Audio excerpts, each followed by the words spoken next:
السلام علیکم ورحمۃ اللہ وبرکاتہ۔ رب اشرح لی صدری ویسر لی امری واحلل عقدۃ من لسانی یفقہوا قولی۔ اللہم فقہنا فی الدین، اللہم انی اسألک علما نافعا وعملا متقبلا ورزقا طیبا۔ اچھا، لاسٹ ٹائم میں نے آپ کو بتایا تھا کہ ایک عام آدمی جس کو کچھ سمجھ نہیں آتا، بس وہ اپنے آپ کو بہتر بنانا چاہتا ہے، اپنی پرسنالٹی کو ڈیولپ کرنا چاہتا ہے، تو وہ کیا کرے؟ تو جن آیات کو علماء نے لیا ہے ان میں یہ آیات بھی ہیں جو آگے آ رہی ہیں 22 سے 35 تک۔ بڑے بڑے اسکالرز نے ان کو لیا ہے۔ یہ ایک بیلنسڈ انسان کی پکچر ہے۔ وہ انسان جو چلنا چاہتا ہے دین کے احکامات پر، وہ کیسا ہوتا ہے پھر؟ کیونکہ اکثر اوقات نا انسان ایک طرف کو زیادہ جھک جاتا ہے، دوسری طرف کو چھوڑ دیتا ہے۔ جیسے ایک بندہ، میں نے آپ کو بتایا تھا، خدمت خلق کا بڑے کام کرتا ہے، دوسری طرف نمازوں کی اتنی پرواہ نہیں کرتا، اور دوسرا ہے جو نمازی اور روزی وغیرہ بہت رکھتا ہے لیکن دھوکے دیتا ہے لوگوں کو، کاروبار میں کوئی اس پہ ٹرسٹ نہیں کرتا۔ تو کیسے بیلنسڈ پرسنالٹی بنائی جائے؟ انسان کے اندر ہولز ہیں نا، اب ان ہولز کو فل اپ کیسے کیا جائے وہ بتایا ہے ان آیات میں۔ اللہ تعالیٰ کی حکمت دیکھیں، ہم تو بچوں کو بس کہتے رہتے ہیں نا، don't do this do this, یہ کرو بس نہ وہ نہ کرو، ایسے ہی کہتے رہتے ہیں ہر وقت۔ اللہ تعالیٰ کی حکمت دیکھیں، یہ نہیں کہا کہ یہ کرو اور یہ نہ کرو، بلکہ ایک ماڈل ہمیں دکھایا کہ دیکھو یہ کیسا انسان ہے، اس طرح کرنے کی کوشش کرو، جب یہ کر سکتا ہے نا تو تم بھی کر سکتے ہو۔ ہم دیکھتے ہیں اس انسان کو، کیسا یہ انسان ہے۔ یہ جو ہے نا، شر اس کو ملے تو یہ جزوہ نہیں کرتا۔ میں نے آپ کو بتایا تھا نا، جزوہ کیا ہے کہ تھوڑا سا مس کرے تکلیف، کوئی برائی، کوئی تھوڑا سا مس کرے، بھی پہنچی بھی نہیں تو شور مچانے لگتا ہے، جزا فضا کرنے لگتا ہے۔ اور جب منوع، جب تھوڑی سی اس کو کوئی بھلائی ملے، تھوڑی سی چھوئے، ملے بھی ابھی پوری نہیں، تھوڑی سی اس کو چھوئے تو نہایت بخیلی کرتا ہے کہ بس یہ خیر میرے تک ہی رہے۔ اس میں مال بھی ہو سکتا ہے، کوئی خیر کی چیز بھی ہو سکتی ہے، تو اس میں بخیلی کرتا ہے، تو یہ شخص ان چیزوں سے اوپر اٹھ جاتا ہے۔ تو کہا گیا الا المصلین، مگر وہ نمازی، سوائے نمازیوں کے جنہوں نے نماز کو فرسٹ پرائیورٹی پر رکھا ہوگا نا۔ اچھا، یہ اس کی کنٹینیوس صفت ہے۔ جیسے ہم کسی کو کہہ دیں نا یہ تو بڑی نیک ہے، یا ہم کسی کو بہت نماز پڑھتے دیکھیں تو کیا کہتے ہیں؟ یہ تو ساجدہ ہے۔ ویسے لوگ نام بھی رکھ لیتے ہیں لیکن یہ اس کی کوالٹی ہے۔ تو الا المصلین، نمازیوں کے جنہوں نے اپنی نمازوں کو فرسٹ پرائیورٹی پر رکھا۔ یہ نہیں کہا گیا کہ جو نماز پڑھتے ہیں، نہیں، مصلین جو ہے نا وہ ڈو لسٹ جیسی ہوتی ہے نا، اس پر ٹاپ پر ان کی نماز ہے۔ دیکھیں یہاں سے ہمیں پتہ چلتا ہے کہ نماز ٹول ہے اندر کی جو ویکنس پر قابو پانے کے لیے نا۔ اگر کوئی چاہتا ہے کہ میں اپنی پرسنالٹی کو ٹھیک کروں تو یہ ٹول ہے۔ سب لوگ ہلوا ہیں سوائے کس کے؟ مصلین کے۔ اس کا مطلب مصلین وہ ہیں جو ہلوا نہیں کرتے، شور مچاتے نہیں پھرتے۔ جیسے کبھی کسی کو کوئی چوٹ وغیرہ لگے نا تو فزیکل تھیراپی کراتے ہیں، اسی طرح نماز سمجھ لیں اندر کی جو کمیاں ہیں، جو فلاز ہیں، ان کی تھیراپی ہے۔ اچھا، صرف مصلین تک بات نہیں ہے، آگے اور بھی چیزیں بتائی گئی ہیں۔ ساری پکچر کو دیکھتے ہیں، جس میں ساری یہ کوالٹیز ہوں گی نا، وہ پھر حلوہ سے بچ سکتا ہے۔ اللہ تعالیٰ نے پھر آگے کیا فرمایا؟ الذین هم علی صلاتہم دائمون، جو اپنی نمازوں میں ہمیشگی اختیار کرتے ہیں۔ ہمیشگی مطلب ایک تو ہم نے جو سورۃ المعون میں پڑھا تھا نا، ویل ہے، ہلاکت ہے، کس کے لیے؟ مصلین کے لیے۔ تباہی ہے، جہنم کی وادی ہے مصلین کے لیے۔ جو نمازی تو بہت پڑھتے ہیں مگر ان کی نمازیں ایسی ہیں جو کیئرلیس کے ساتھ پڑھی جاتی ہیں، یا جو بالکل کیئر فری ایٹیٹیوڈ ہے نا اپنی نمازوں کے بارے میں، پرواہ ہی نہیں، وقت کی پرواہ نہیں کرتے، نہ طہارت کی پرواہ کرتے ہیں، نہ اپنی نمازوں میں خشوع اختیار کرتے ہیں۔ لیکن یہاں پر کیا آیا؟ وہ دائم ہے اپنی نمازوں میں، علی صلاتہم، اپنی نمازوں پر، مطلب کانسٹنٹلی اپنی نمازوں کو نظر میں رکھتے ہیں۔ ان کی نزدیک نا نماز بہت قیمتی چیز ہے، اس کو واچ کرتے رہتے ہیں کہ میری نماز کہیں نہ چلی جائے، میری نماز ٹھیک ہے کہ نہیں۔ اور صلاتہم آیا، اپنی نمازیں، اللہ تعالیٰ نے بتایا کہ یہ نماز جیسے ان کی کوئی اپنی چیز ہے، ہم آیا نا، جیسے اپنی پوزیشن ہے ان کی۔ جب اپنی کوئی چیز ہوتی ہے تو پھر بندہ اس کا بڑا خیال رکھتا ہے نا، جیسے اپنا بچہ ہوتا ہے تو اس کا بڑا خیال رکھتے ہیں نا، پھر اس کا خیال رکھنا وہ ہمیں کوئی کام نہیں لگتا، بلکہ ہم خوشی سے اس کے سارے کام کرتے ہیں، پیار سے کرتے ہیں۔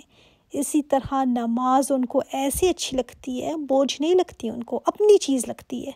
ان کو ہوتا ہے کہ یہ تو میری چیز ہے، میری باتیں ہیں جو مجھے اللہ تعالیٰ سے جوڑتی ہیں۔ اور دائمون میں نا ہمیشہ مسلسل یہی کرتا رہتا ہے۔ نمازوں کو ایسے نہیں کہ کبھی پڑھی نہ پڑھی، کبھی لیٹ ہو گئی، یا ابھی شادی سے آئی ہوں، رات کو دعوت تھی، نیند بہت آ رہی ہے تو فجر جو ہے وہ قضا کر لوں گی، یا کوئی ایسی پریشانی، ایسا جھگڑا آ گیا کہ نماز کا ہوش ہی نہ رہا۔ نہیں، ایسے نہیں کرتے۔ میں نے کہا نا، ان کی ٹاپ پرائیورٹی میں نماز ہے۔ یہ ایسے نہیں کرتے کہ کسی دن 5 پڑھ لی، کسی دن 4 پڑھ لی، نہیں۔ آپ صلی اللہ علیہ وسلم نے فرمایا نا کہ نماز جسم میں سر کی طرح ہے۔ اب کسی کا سر ہی نہیں تو پھر کیا؟ اب کسی کی دیکھیں ٹانگ ایک ہو، ایک ہاتھ نہ ہو تو پھر بھی چل سکتا ہے، لیکن کسی کا سر ہی نہ ہو تو پھر کیا ہے؟ ایسے ہی جو نماز نہیں پڑھتا، سمجھ لینا اس کا دین نہیں ہے۔ اور اللہ کے نزدیک جو ہے نا محبوب عمل کون سا ہے؟ جو مسلسل کیا جائے، چاہے کم ہو تو جو کام شروع کریں اس کو کنٹینیو رکھیں۔ پھر یہ نہیں کہ آج میں نے ایک لیکچر کر لیا، اب 3 ہفتے تک میں کوئی پتہ نہیں، پھر 3 ہفتے بعد پھر کچھ سن لیا۔ نہیں، اس سے فائدہ نہیں ہوگا آپ کو۔ تھوڑا تھوڑا کریں مگر روزانہ کریں۔ نماز کا جو سب سے پہلے سوال ہوگا نا قیامت کے دن، اگر نماز صحیح نکلی تو آگے کوسچنز ہوں گے۔ جس کی نماز اگر صحیح نہیں نکلی نا تو پھر آگے سوال تو ہونے ہی نہیں۔ نمازوں میں یہ بھی دیکھا جائے گا کہ اس کا رکوع، اس کا سجود کیسا تھا، اس کا قیام کیسا تھا، نماز تو سنت کے مطابق تھی یا نہیں تھی، سب دیکھا جائے گا۔ اور دوام میں یہ بھی آ جاتا ہے کہ مسلسل نمازوں میں خشوع تھا یا نہیں تھا۔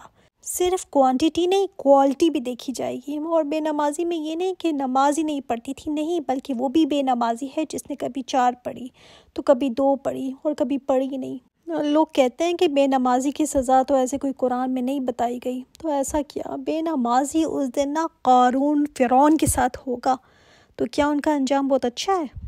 یہ بتانا کافی نہیں ہے کہ وہ ان کا انجام کس کے ساتھ ہوگا۔ اور آپ صلی اللہ علیہ وآلہ وسلم نے بستر مرگ پر جب تھے نا، جب وفات کا وقت قریب تھا، تو وفات سے چند دن پہلے بہت سخت ان کو بخار تھا، غشی طاری ہو رہی تھی، بار بار غنودگی میں تھے۔ عشاء میں آنکھ کھلی تو سب سے پہلے سوال کیا کہ لوگوں نے نماز پڑھ لی ہے؟ لوگوں نے کہا نہیں، آپ کا انتظار کر رہے ہیں۔ آپ صلی اللہ علیہ وسلم نے اٹھنا چاہا تو پھر بے ہوش ہو گئے۔ پھر آنکھ کھلی، سخت تکلیف میں، تب بھی زبان مبارک سے کیا نکل رہا تھا؟ لوگوں نے نماز پڑھ لی ہے۔ عرض کیا نہیں، آپ کا انتظار کر رہے ہیں۔ تیسری دفعہ پھر اٹھنے کی کوشش کی، پھر غشی طاری ہوئی، پھر افاقہ ہوا، تو فرمایا ابو بکر نماز پڑھا لیں۔ اور وفات سے پہلے کے کیا الفاظ تھے؟ نماز، نماز، اور اپنے ماتحتوں کا خیال رکھنا۔ اس کے باوجود آج آدھی امت نمازی چھوڑ چکی ہے۔ نماز میں دوام قائم کرنا، تبھی وہ حلوہ سے بچ سکتا ہے۔ اور اللہ تعالیٰ نے کیا فرمایا؟ والذین فی اموالہم حق معلوم، یہ وہ لوگ ہیں جن کے مالوں میں حق ہے، مقرر یعنی فکسڈ، ایسے لوگوں کے لیے جو کہ ضرورت مند ہیں۔ للسائل والمحروم، سوالی کے لیے اور محروموں کے لیے، ان کے مالوں میں نا حق ہے۔ اب یہاں پر دیکھیں زکوٰۃ کی بات نہیں ہو رہی، زکوٰۃ بھی حق ہے، مگر چونکہ یہ مکی صورت ہے نا، مکہ میں تو ابھی زکوٰۃ فرض نہیں ہوا تھا، مگر چیریٹی پھر بھی وہاں پر کانسیپٹ تھا چیریٹی کا۔ آپ صلی اللہ علیہ وآلہ وسلم جب غار حرا سے آئے تھے تو حضرت خدیجہ رضی اللہ تعالیٰ عنہ نے کیا فرمایا تھا کہ آپ کو اللہ تعالیٰ ضائع نہیں کرے گا، آپ تو مسکینوں، یتیموں، بیواؤں کا خیال کرتے ہیں۔ اور آپ صلی اللہ علیہ وسلم کیسے خیال کیا کرتے تھے؟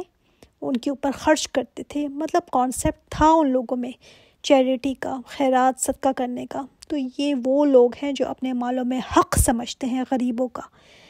دیکھیں، یہ بھی کہا جا سکتا تھا کہ وہ سائلوں اور محروموں پر سپینڈ کرتے ہیں، لیکن کیا کہا گیا؟ وہ اپنے مال میں حق سمجھتے ہیں۔ بہت ڈیفرنٹ بات ہے یہ، دینے میں اور کسی کا حق سمجھنے میں، اپنے مال میں بہت فرق ہے۔ جب سمجھ لیں نا یہ بات کہ حق ہے کسی کا، تو میں نے اس کو اس کا حق دے رہی ہوں، تو پھر آپ کسی پر احسان جتا ہی نہیں سکتے۔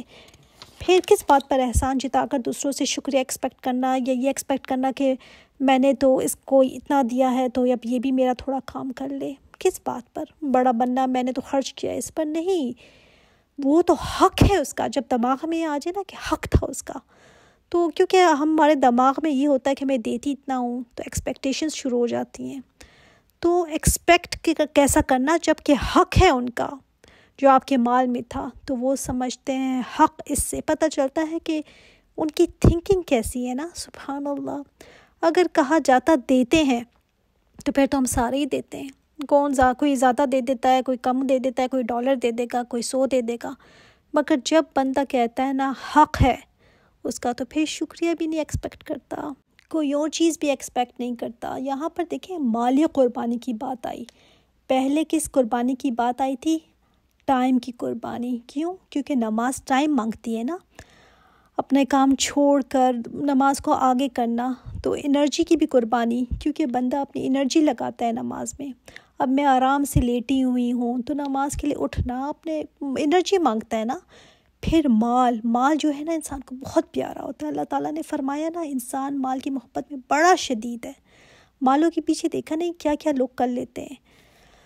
تو یہاں پر بتایا کہ یہ حق سمجھتے ہیں اپنے مال میں لوگوں کے لیے، اور کہا گیا حق و معلوم، ایک فکسڈ اماؤنٹ ہے ان کے لیے. فکس کیا ہوا کہ جیسے میں نے اتنا دینا ہے، اتنا نکالنا ہے ان غریب و مسکینوں کے لیے. اور آپ صلی اللہ علیہ وآلہ وسلم نے فرمایا کہ نا کہ صدقہ برہان ہے، مطلب دلیل ہے تمہارے ایمان کی کہ تمہارے اندر ایمان ہے یا نہیں. یہ اس چیز کی دلیل ہے. ایک ایمان والے کے ذہن میں یہ ہوتا ہے نا کہ اس کا ریوارڈ آخرت میں مجھے ملے گا، تبھی انسان خرچ کرتا ہے. ادروائز کافر بھی خرچ کرتے ہیں یہاں پہ ہیومیٹیرین بیسس پر، مگر ان کے ذہن میں آخرت نہیں ہوتی. تو ایمان والے ہی آخرت کا سوچ کر خرچ کرتے ہیں. اچھا، للسائل والمحروم میں نا یہاں پر 2 باتیں آ گئی ہیں. ایک تو کسی کا حق سمجھتا ہے اپنے مال میں، کس کے لیے؟ سائل کے لیے اور محروم کے لیے. اب دیکھیں دونوں میں فرق سمجھیں. سائل کون ہے؟ جو مانگتا ہے. اور محروم کون ہے؟ محروم وہ نہیں جو اپنی زبان میں جو ہم بولتے ہیں. محروم مطلب جو نہ مانگنے والا ہو. نہ مانگنے والے بھی ہوتے ہیں نا، اور ایسے لوگ بھی ہوتے ہیں جن کو ضرورت اتنی زیادہ ہوتی ہے مگر اپنی زبان سے ضرورت کے باوجود کچھ نہیں کہتے. تو جب کچھ نہیں کہا تو پتہ کیسے چلے؟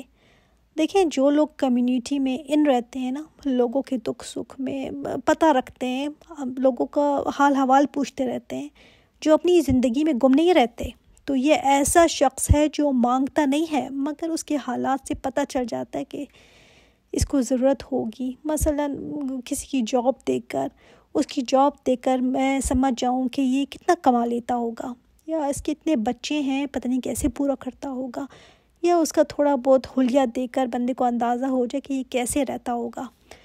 تو مانگتا وہ نہیں ہے، مطلب یہ نہیں کہ ضرورت مند نہیں ہے، نہیں، ہمیں خود دیکھنا چاہیے. بعض دفعہ کوئی نہیں مانگتا مگر اس کو بھی دینا ضروری ہے، اس کو ضرورت ہوتی ہے.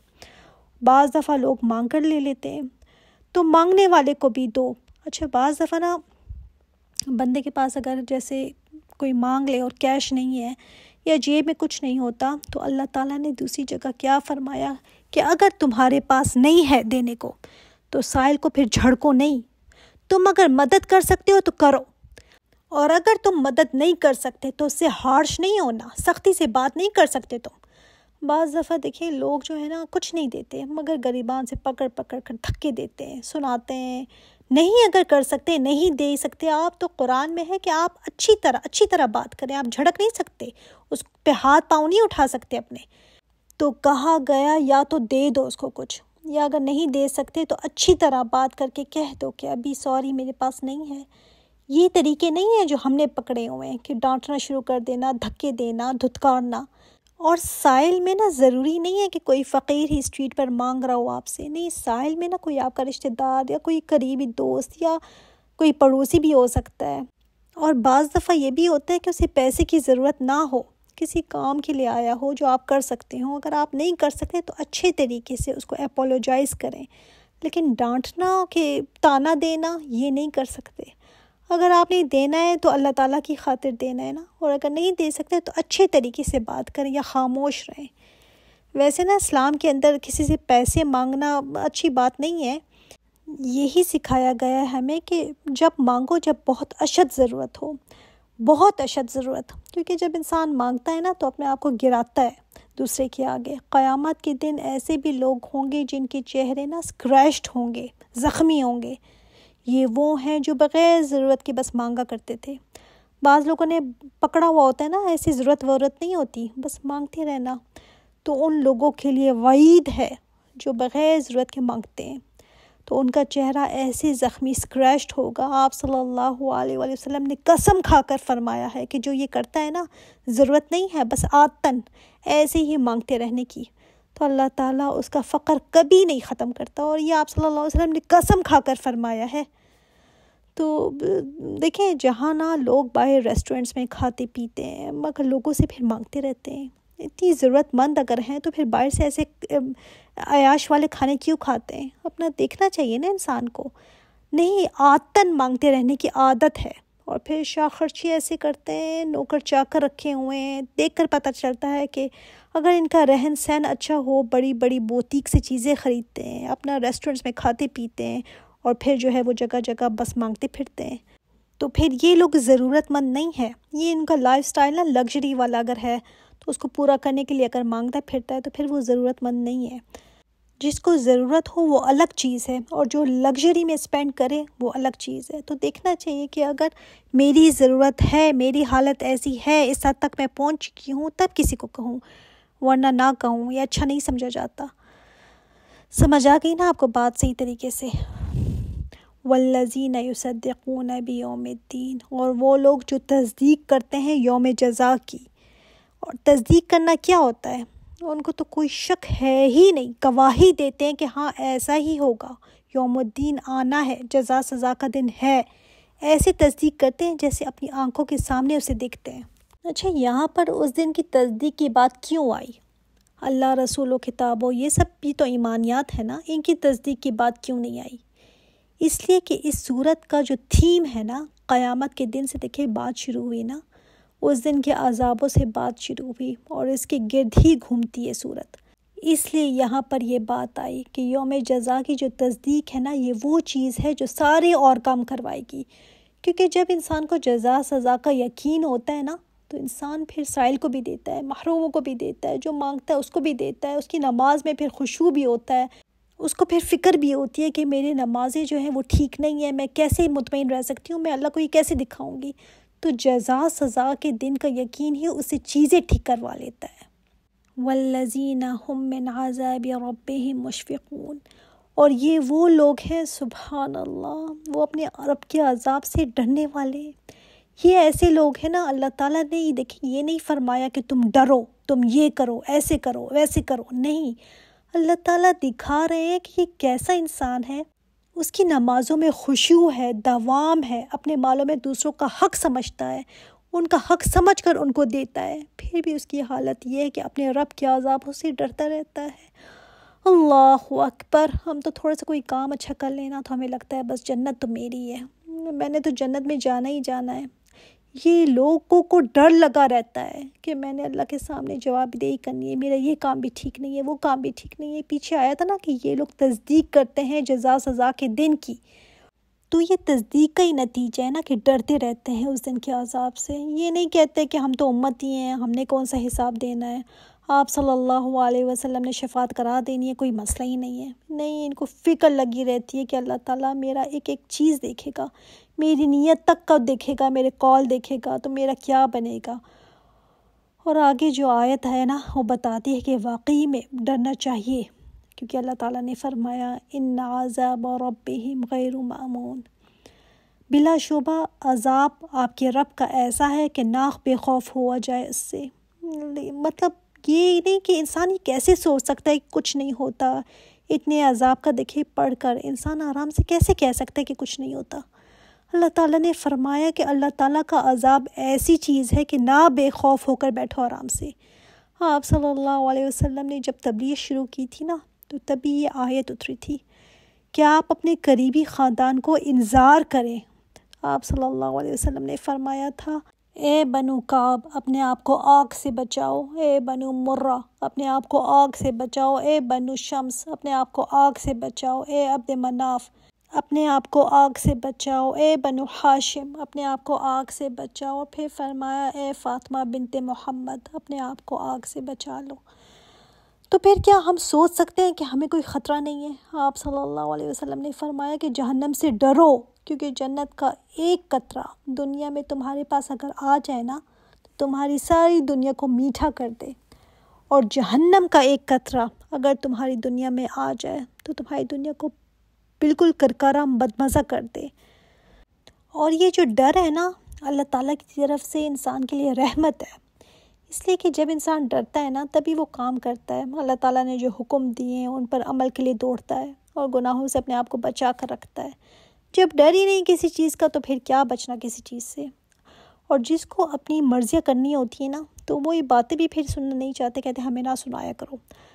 آپ صلی اللہ علیہ وسلم نے فرمایا کہ بے شک جنت میں وہ داخل ہوگا جو اس کی امید رکھے گا، اور جہنم سے وہ بچے گا جو اس سے خوف کھائے گا۔